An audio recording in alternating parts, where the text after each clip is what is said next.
got involved with the Addiction Prevention Coalition several years back. I was here in Birmingham as a sports anchor at CBS 42 and have stayed here in the Birmingham market. And this is something that is extremely passionate for me and something that has touched my life because for me, I actually lost both of my parents to addiction when I was a freshman in college. So almost about 15 years ago, very unexpected. I was a freshman at Rutgers University. I was a gymnast there on scholarship, living my best life. So I thought, and then got that phone call one day from my father that my mom had passed away. And, it just shook me to my core and I just couldn't believe I was hearing those words. And then I get on a plane, I go home to Virginia. My dad said he was going to be at the airport there to pick me up. And unfortunately, he never made it. And he too overdosed on the prescription drugs. Both he and my mom were being prescribed by a pain management doctor. And, it was just something very tragic for me and my family and something very unexpected. And as you can imagine, I was 18 years old. I was a freshman in college.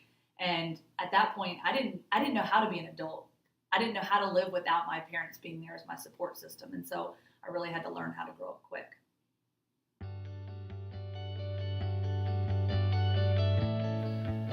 Hindsight's always 20/20. Looking back, there were some signs that pointed to them abusing their prescription drugs. Things would happen at the house. They were always tired or they were slipping out of the house to go meet other people, said they had to take care of business and come to find out, they were trying to really fuel their addiction by taking different drugs to sort of cope with the pain that they were in.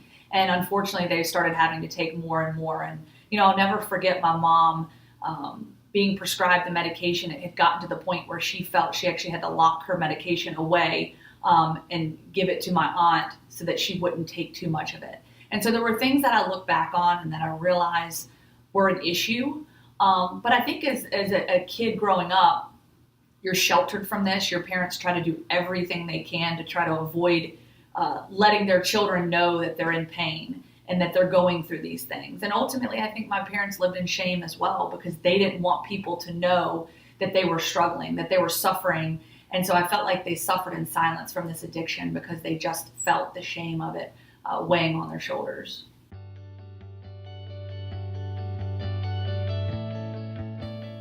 Man, when the Addiction Prevention Coalition launched this heroin walk just a couple years ago, I think the most, the coolest thing for me was the expectation was we were going to have maybe 100 people come out to Railroad Park. And Railroad Park is huge. And so we get out there and I was flying in from covering a gymnastics meet for SEC Network and I get in town and I walk out to the park and I'm just blown away seeing the amount of people that are present. And I'm not talking 100 people. It was thousands filling up the entire hillside. And to me, that was so important because not only were people that were there that had lost a loved one, but they were there to support family members, to support friends who had gone through this. And I think that word heroin and that discussion about drugs, nobody wants to talk about it, but to show the amount of people that were out there that day to support this cause, knowing this many people have been impacted this and want to support this cause was just so important to me. And it really shows that our community is ready to take that next step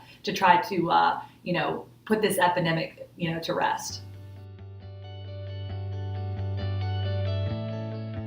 Yeah, I think the biggest thing that we deal with, again, is that stigma. And a lot of people don't want to talk about it. So I think transparency is key, having those open-ended conversations, showing people that you're going to support them in their recovery, help to get them resources. Obviously, the Addiction Prevention Coalition is a great resource. We have a directory that can guide people to the right place. We have so many resources here just in this Birmingham area of places that want to help people that need recovery. And it comes in all shapes and sizes, whether it's meetings, going to inpatient treatment, just being surrounded by a community of people that are going through the exact same thing. And that's not just for the addicts, but the families themselves.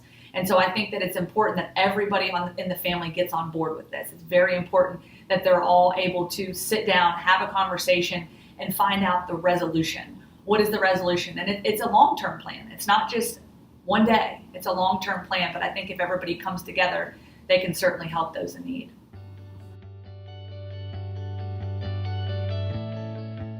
So we want as many people to come out to this walk. We want to top that 4,000 mark that we saw a year ago.